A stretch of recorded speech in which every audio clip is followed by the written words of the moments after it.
SMC policy 2025 इसका point number 6 अब हम डिस्कस कर रहे हैं। लास्ट टाइम हमने इसको मुकम्मल डिस्कस किया था मैनुअल यूटिलाइजेशन ऑफ फंड के पूरे टॉपिक को, जिसपे बहरहाल काफी रिक्वेस्ट आई कि आप टैक्सेशन को या टैक्स के पॉइंट्स को दोबारा एक दफा डिस्कस करें। तो टैक्स के पॉइंट्स को डिस्कस करने के लिए अब हम जो मेन पॉइंट इसका है वो पॉइंट नंबर 6 है, जिसमें वो वाजिब तौर पर क्लियर तौर पर यानी वो कह रहा है कि exemption from order TRA rules GST income tax PST etcetera on any purchase performance of goods services civil works. यानी वो कहना ये चाह रहा है कि अगर कोई भी स्कूल या एसएमसी का जो स्कूल होगा या अकाउंट को वो यूटिलाइज करेगा 25 लाख पर ईयर के हिसाब से, यानी एक साल में अगर 25 लाख रुपए को वो यूज करता है तो वो उसको ससना हासिल है पेपरा रूल से भी, सेल टैक्स से भी, इनकम टैक्स से भी और पंजाब सेल टैक्स से भी। अब इस पॉइंट को समझने के लिए पहले आपको ये पता होना चाहिए कि ये रूल्स आपको इफेक्ट किस तरह कर रहे थे, यानी स्कूल्स की पहले इन रूल्स के अंडर क्या जिम्मेदारियां थी, वो क्यों इफेक्ट कर रहे थे और अब क्यों नहीं करें। इस को पॉइंट को अब इसको अगर समझना है तो इसके लिए आपको पहले इसका पता होना चाहिए। अब अगर हम बात करें इनकम टैक्स ऑर्डिनेंस की, यह सेक्शन तमाम स्कूल्स को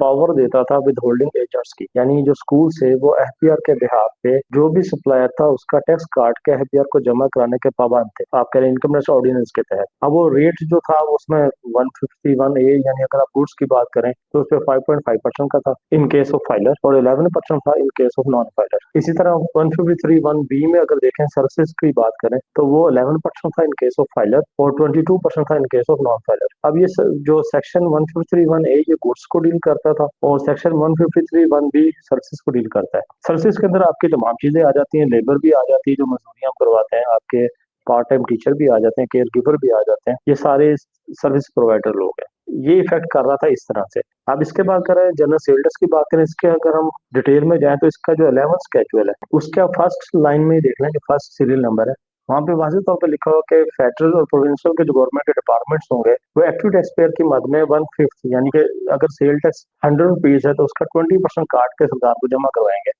और उसका सीपीआर संभाल के रखेंगे। अब इसी तरह अगर हम पीएसटी की बात करें तो पीएसटी में जो पीएसटी का सेकंड स्केड्यूल है जिसमें सीरियल नंबर 26 पे वो लिखा हुआ मैन पावर रिक्वायरमेंट्स या लेबर प्रोवाइडिंग जो आपके मैन पावर सप्लायर्स हैं, जब भी आप किसी भी सप्लायर से काम करवाएंगे तो उसमें जो सप्लायर होगा वो आपको जब सर्विस प्रोवाइड करेगा उस पर पीएसटी चार्ज करेगा और आपने इस सेकंड स्केड्यूल के तहत उस पीएसटी का 100% डिडक्ट करके सरकार को जमा कराना है और उसका सीपीआर रखना है।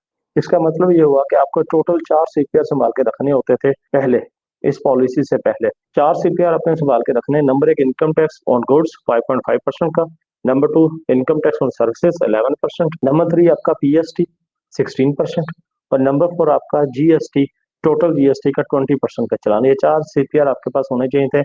इसके ऊपर आपकी इनवाइस होती थी, वो ये टोटल बंडल आपने संभाल के रखना होता था एक परचेज की मद में। अब इनवाइसिस तो आपने अभी भी संभाल के रखनी है। पॉइंट नंबर 4 में अगर आप देखें तो उसमें इनवाइसिस तो अभी भी आपने संभाल के रखनी है, लेकिन हम बात कर रहे हैं इसकी सीपीआर की कि वो अब आपने संभाल के नहीं रखने एज पर पॉलिसी। अब इस पॉलिसी के बाद क्या अब देखने वाली बात जो मेन है, अब न्यू पॉलिसी जब से आई है जिसको हम एसएमसी पॉलिसी कह रहे हैं, इसके में जो मेन चीज देखने वाली बात है कि एफबीआर ने भी इस पॉलिसी को एक्नॉलेज किया है। एफबीआर ने इसके ऊपर कोई एसआरओ दिया है। अब देखें ना, पॉलिसी तो आपके डिपार्टमेंट की तरफ से आई है ना, लेकिन एफबीआर की तरफ से तो अभी तक कोई एसआरओ नहीं आया। तो ये कैसे ये साबित होगा कि ये पॉलिसी दिखा के आपकी जान छोड़ जाएगी एफबीआर से। एफबीआर तो हर साल आपको जुलाई में एक नोटिस देता है, या जो भी आपने यूटिलाइजेशन ऑफ फंड की है उसके ऊपर आपने टैक्सेस की विद होल्डिंग कहाँ कहाँ की है उसका हमें सीपीआर का प्रूफ है। या एफबीआर का हर साल एक लेटर आता है जिसको हम नोटिस नोटिस कहते हैं, वो तमाम स्कूलों को फॉरवर्ड होता है। तो अब जब लेटर आएगा तो ये पॉसिबल है कि आपकी पॉलिसी उसको दिखा के वो लेटर का जवाब खत्म हो जाएगा? ऐसा कभी नहीं होगा। असल में इसमें थोड़ा सा एक गैप सेंटर में पड़ा हुआ है। पॉलिसी आपकी पंजाब हुकूमत ने दी है, पंजाब हुकूमत जब तक एफपीआर को इंटीमेट नहीं करेगी और एफपीआर इस पे ऐसा रोज दे के एसएमसी मेम्बरान को या एसएमसी के अकाउंट को असना हासिल नहीं देगा, तब तक टैक्सेस से आपकी जान नहीं छूटनी। अगर हम बात करें 11th स्केड्यूल की, तो 11th स्केड्यूल की जो सीरियल नंबर 1 है, यहाँ पे उसमें वाज़ेह लिख रहा है federal and provincial government departments. तो आपका जो एजुकेशन डिपार्टमेंट है सूबाई तौर पे तो आता है इसके अंदर, और ये डिपार्टमेंट रूल्स के तहत टैक्स डिडक्ट करने का पाबंद है अभी भी, जब तक के एफबीआर आपको कोई एसआरओ या कोई नोटिफिकेशन नहीं देता यहाँ से एग्जाम्पशन की। और दूसरी बात ये कि आपका जो एफबीआर है वो वफाक का इकदार है, फेडरल मिनिस्ट्री में आता है। तो एफबीआर पाबंद नहीं है सुबह की किसी भी पॉलिसी को फॉलो करने का। और इसमें अगर एक और नजरिए से देखें तो अगर ऐसा होने लगे कि हर डिपार्टमेंट अपनी पॉलिसी बना के बैठ जाए कि हम तो टैक्सेस के ऊपर पाबंद ही नहीं है, तो क्या एफबीआर सबको छूट दे देगा? ठीक है जी, अब आपकी पॉलिसी ऐसी बन गई है तो मैं आप लोगों से टैक्स डिमांड नहीं कर सकता।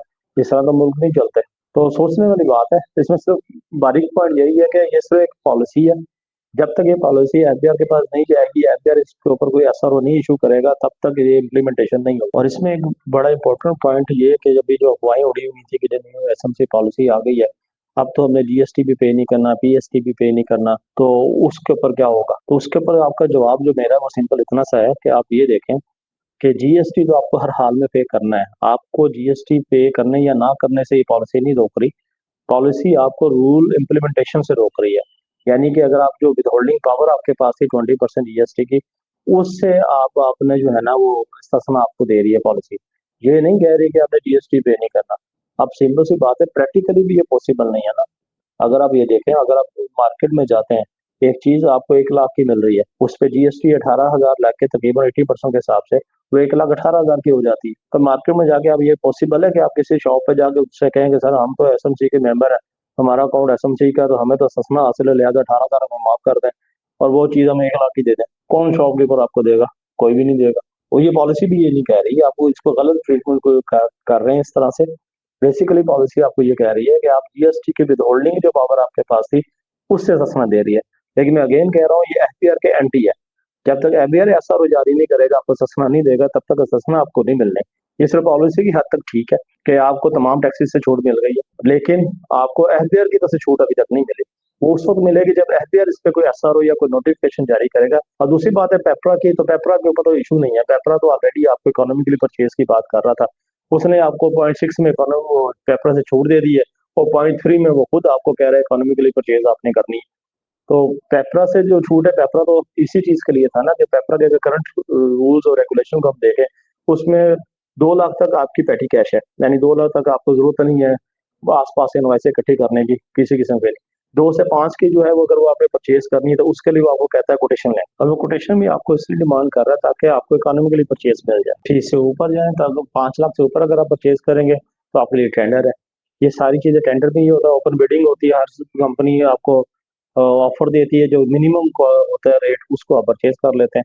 तो वो इकोनॉमी के लिए की बात उसने 0.3 में आपसे ऑलरेडी कर दिया।